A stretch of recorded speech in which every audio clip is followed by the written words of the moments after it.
नमस्कार मित्रांनो, made for Marathi motivation या चॅनलवर तुमचं मनपूर्वक स्वागत आहे.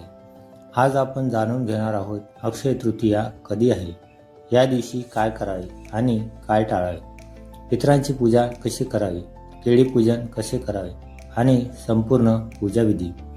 हा व्हिडिओ शेवटपर्यंत नक्की बघा, कारण शेवटी मी तुम्हाला एक असा खास उपाय सांगणार आहे जो केल्याने तुमच्या घरात सुख समृद्धी कायम राहील.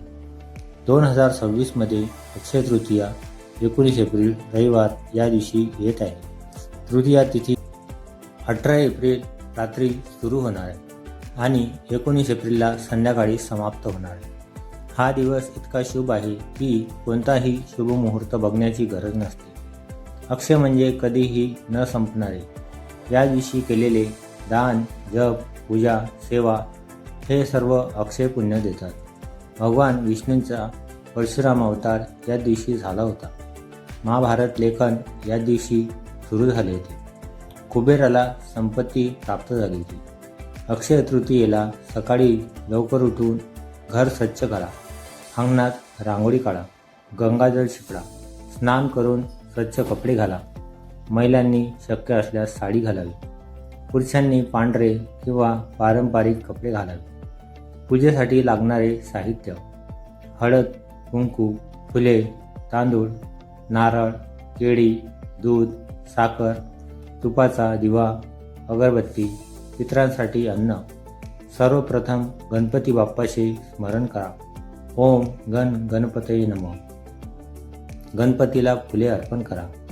लक्ष्मी नारायण पूजन: भगवान विष्णू आणि माता लक्ष्मीची मूर्ती किंवा फोटो ठेवा. त्यांना हळद कुंकू लावा. फुले अर्पण करा. मंत्र म्हणा: ओम नमो भगवते वासुदेवाय. अक्षय तृतीया हा पितरांना प्रसन्न करण्याचा अत्यंत शुभ दिवस आहे. घराच्या दक्षिण दिशेला आसन घ्या. पितरांचे फोटो ठेवा. तांदूळ आणि काळे तीळ अर्पण करा.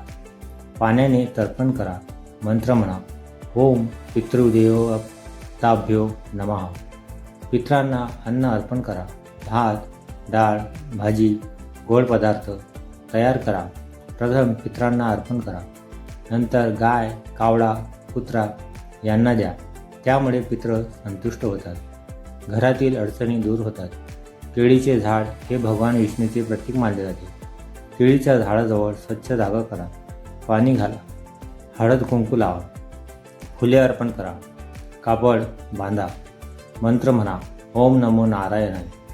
केळी पूजन केल्याने विवाह योग सुधारतो. आर्थिक अडचणी दूर होतात. घरात लक्ष्मीचा वास होतो. अक्षय तृतीयेला दान करणे अत्यंत महत्त्वाचे आहे. काय दान करावे? अन्नदान, वस्त्रदान, पाण्याचे दान करावे. सोने खरेदी करावे शक्य असल्यास. संध्याकाळी तुपाचा दिवा लावा. ओम श्री महालक्ष्मी नमः जप करा. घराच्या मुख्य दरवाजाजवळ दिवा ठेवा. यामुळे धनवृद्धी होते. घरात सकारात्मक ऊर्जा वाढते. मित्रांनो, अक्षय तृतीया हा खूप महत्त्वाचा सण आहे. आयुष्य बदलण्याची संधी आहे. या दिवशी पूजा करा. पितरांची सेवा करा. दान करा.